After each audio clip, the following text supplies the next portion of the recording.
IKN itu secara hukum tidak sah sebenarnya. Sederhana banget. Pada saat ketok palu IKN, tahu nggak Bapak dan Ibu, anggota DPR yang menyetujui yang hadir secara fisik berapa orang?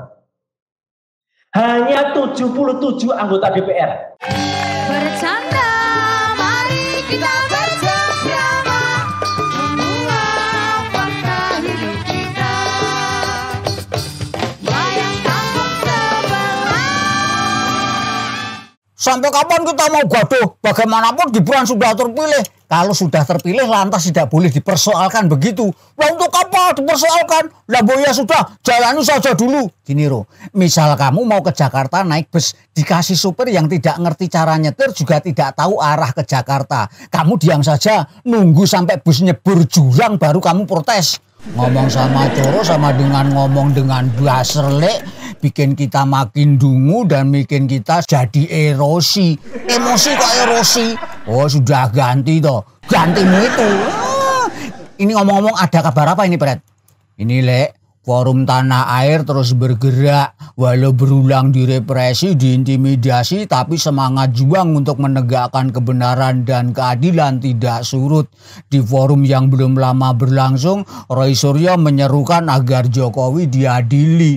Menariknya di kesempatan itu Roy Suryo membawa informasi baru terkait pengesahan Undang-Undang IKN. Coba kita simak, ceklek. Yang satu bisa meruntuhkan negara kita, membuat kita bangkrut adalah IKN.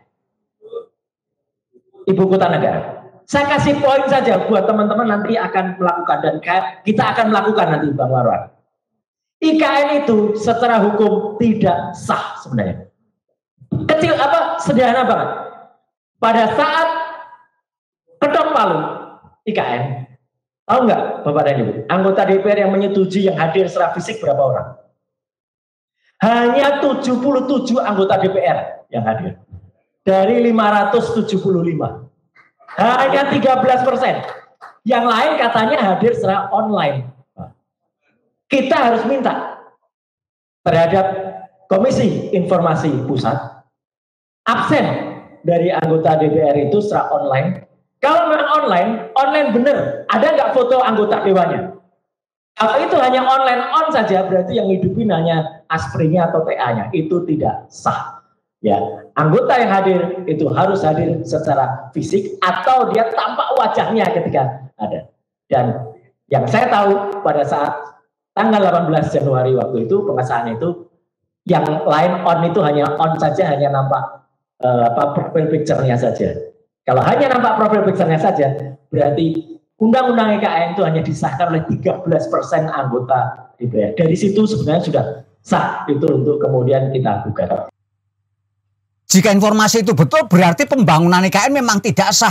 Artinya itu sebuah skandal besar yang melibatkan institusi DPR, Pret. Ya jelas, Lek, pelanggaran konstitusional merupakan salah satu pelanggaran tertinggi atau terberat bagi seorang presiden. Maka walau Mulyono sudah lengser, tetap dituntut pertanggungjawabannya, harus nanggung konsekuensi hukumnya. Tapi itu kan baru informasi, belum dijamin kebenarannya. Ya memang baru informasi, tapi informasi dari dunia aktivisme cenderung mengarah kepada kebenaran. Bukan kayak informasi yang keluar dari bibir monyongmu itu, Ro. Mulut buzzer dan influencer cenderung menyebar informasi sesat yang bikin bias akal waras. Katanya jangan nanggapin Coro biar gak erosi. Lah kok kamu malah emosi, kok kamu kepancing sama omongannya Coro. Lah dungunya kebangetan oleh. Pintu mengungkap kejahatan tuh ada dua, Ro. Satu tertangkap tangan, dua berawal dari informasi. Lah kok dipaidu hanya informasi? Nanti dulu dipaidu itu bahasa Indonesianya apa toh? Mbok pakai bahasa Indonesia gitu loh. Bahasa Indonesianya apa ya? Dipaidu itu artinya tidak dipercaya dengan kesan diremehkan atau dicela. Yes, pokoknya gitulah. Dari informasi yang disampaikan itu, Roy Suryo pun berharap bersama-sama memastikan kebenarannya, yakni dengan mengkonfirmasi ke Pusat Informasi DPR. Setelah nanti didapat kepastian, lantas diteruskan ke langkah gugatan ke pengadilan. Ya bagus itu. Tapi soal Fufu Fafa gimana, Pret? Mengadili Mulyono penting, tapi mempersoalkan Fufu Fafa kedua juga tidak kalah penting karena menyangkut dampak pemerintahan Prabowo ke depan. Artinya menyangkut nasib negara dan rakyat 5 tahun mendatang. Ya tetap menjadi target perjuangan, Lek. Bahkan seruan Fufufafa dimakjulkan makin keras. Roy Suryo pun membongkar pembohongan Gibran terkait latar pendidikannya. Coba kita simak. Ceklik. Kita beri hormat kepada Dr. Tifa ini. Ya, sahabat saya yang kita tektok terus, kita berdua dari dulu ngantemin soal ijazahnya si Fufufafa ini. Ya, ijazah bapaknya juga. Tapi kenapa? Dan dia sudah takut sebenarnya. Kalau kita perhatikan Bapak dan Ibu, dia sebenarnya sudah ngakuin bahwa ijazah dia tidak benar. Maka di foto resmi yang ada, tolong perhatikan, dia hanya berani nulis Gibran Rakabuming. Tidak ada gelarnya sama sekali. Padahal sebelumnya dia masih tulis Gibran Rakabuming BSC. Tapi mungkin waktu konsultasi dalam, padahal di fotonya Pak Prabowo masih lengkap gelarnya, Jenderal Purnawirawan TNI Haji Prabowo Subianto. BSC itu apa singkatannya? Bak jelas sekolahnya. Iya, bak jelas sekolahnya itu. Ya, karena BSC. Karena apa? Karena dia kan ngakunya dulu 2 tahun SMA. Jadi ini penting nih bahan. 2 tahun sekolah di Santo Thomas di Solo, SMA. Santo Yosef di Solo. Kemudian 2 tahun, ayahnya kan masih wali kota, masih powerful. Kenapa nggak diselesaikan? Dia langsung pindah ke Singapura. Dan dia meneruskan sekolah di Singapura itu 3 tahun. Jadi kalau total sekolahnya berapa tahun tuh SMA-nya? Itu harusnya kita curigai. Itu sudah salah satu syarat. Bahwa dia belum tentu, saya bilang, belum tentu lulus SMA. Tapi kemudian dia tiba-tiba masuk ke university yang cukup hebat. Namanya University of Bradford. Ternyata MIDS di Singapura itu sudah tidak lagi kerjasama dengan Bradford. Oke. Kemudian dia seolah-olah lari ke Australia, ke UTS, University Technology of Sydney. Setahun dia di sana. Dan konon itu ada di websitenya Pemkot Surakarta loh, S2 di UTS. Padahal dia setahun di sana itu cuma matrikulasi. Matrikulasi harusnya beberapa bulan, itu setahun. Jadi nggak lulus juga. Jadi ini kalau ada pemakzulan, Bang Refli dan kawan-kawan semua, ini clear soal pendidikan itu sebenarnya clear. Dia menyatakan tidak benar pada teman. Dan dia sekarang mulai takut itu, ngakuin itu. Kalau dia berani, dia tulis insinyur dan dokter Andes tadi Pak Taufik. Ya. Tapi kan dia kan nggak berani. Jadi ini sebenarnya poin bagi kita. Jangan khawatir, maju terus. Sebenarnya sudah ada ini poin. Yang kedua soal Fufufafa ini, clear banget ini sebenarnya. Dan terakhir kan teman-teman juga sudah dengar kan, bahkan BSSN, Badan Cyber dan Sandi Negara, itu menurut konfirmasi bocor Ales Tempo, itu sudah meyakinkan bahwa memang itu benar. Saya juga lagi janjian nih sama Pak Hinsa Siburian untuk ketemu. Tapi ya agak mundur-mundur beliau gitu. Tapi nggak apa-apa, saya hormati. Karena saya ingin ketemu dan kita bicarakan hal ini. Dan adiknya pun mengaku. Jadi sebenarnya kita, Pak Saididu, nggak pernah gentar. Cuman cara kita, kalau semuanya langsung kita serang, berat Pak. Satu demi satu dulu, diprotokolin dulu. Ya, yang diprotokolin Fufufafa dulu. Ini harus. Karena ini adalah benar-benar tadi, kata Pak Taufik itu ya, kalau suami istri tadi ya. Nah, ini bahaya. Ini bahaya bagi Prabowo. Ya, itu harus kemudian dimaksulkan terlebih dahulu. Dari fakta-fakta yang dikemukakan pakar telematika Roy Suryo itu bikin miris, Pret. Kebohongan dan ketidakjelasan latar pendidikan Gibran niscaya menjadi presiden buruk bagi upaya pembinaan moralitas dan mentalitas generasi muda Indonesia.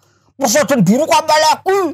Memang apa dampaknya bagi generasi muda? Kalau misal Gibran benar-benar terbukti bohong pun, terus siapa yang dirugikan? Pertanyaanmu khas pertanyaan buzzer yang selalu menggiring ke penjangkalan nalar, kerugian dan dampaknya sangat besar. Integritas negara hancur di mata dunia sebab proses Gibran menjadi wakil presiden dipenuhi pelanggaran etik, prosedural maupun konstitusional. Artinya pemerintahan Prabowo terbentuk dengan cara-cara yang tidak bersih. itu berpengaruh kepada tingkat kepercayaan masyarakat dunia terhadap pemerintahan Prabowo Gibran nanti. Investor pun bisa-bisa enggak masuk ke Indonesia karena takut dimanipulasi, dibohongi dan ditipu. Lawang rakyatnya sendiri saja dibohongi, apalagi bangsa lain. Belum lagi dampak terhadap perkembangan mentalitas generasi muda Indonesia, Pret. Mulai ada seloroh ini. Buat apa sekolah tinggi-tinggi? Wah, nggak jelas sekolahnya saja bisa jadi wakil presiden. Mental nepotisme pun akan mewabah hingga ke sistem pemerintahan paling bawah. Kondisi yang jelas memasung peluang bagi potensi-potensi berkualitas karena hilangnya peluang persaingan secara adil. Muaranya jelas menghambat kemajuan Indonesia. Betul, Lek. Apalagi nih momentum peringatan Hari Sumpah Pemuda. Momentum peringatan Sumpah Pemuda tahun 2024 ini paling ironis sepanjang sejarah. Senyampang Presiden buruk Wapres Fufufafa terjadi pembungkaman suara kritis kaum muda intelektual, yakni peristiwa BEM FISIP Universitas Airlangga yang dibekukan gegara bikin satir ucapan selamat kepada Prabowo Gibran sebagai presiden dan wapres terpilih. Berangkat dari rasa keprihatinan yang mendalam itu, saya terpaksa juga bikin ungkapan satir seperti ini, Lek. Ceklik.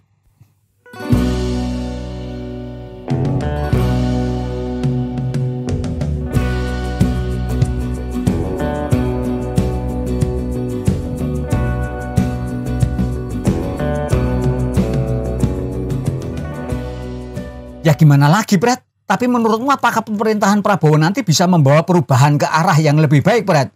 Banyak orang berharap demikian, Lek. Namun harapan itu kayaknya susah terwujud. Bercokolnya Fufufafa menjadi salah satu kendala utama. Kegaduhan akan terus berlangsung yang niscaya akan mengganggu kinerja Prabowo. Kemudian susunan kabinet Prabowo Rasa Mulyono semakin membuat pesimis banyak orang. Maka dari itu, jika Prabowo ingin berhasil memimpin, dia harus berani menjadi dirinya sendiri. Untuk bisa menjadi mandiri, menjadi dirinya sendiri, sekurang-kurangnya Prabowo harus melakukan 3 hal. 1. Tuntaskan kasus Fufufafa. 2. Bersihkan kabinet dari Cita Rasa Mulyono. 3. Tegakkan hukum dan demokrasi dengan tidak melindungi Mulyono untuk diadili. Wah, 3 langkah yang kamu sampaikan itu kayaknya berat bagi Prabowo itu, Pret. Tapi jika Prabowo bertahan tidak mau melakukannya, ya tetap ajur, cung.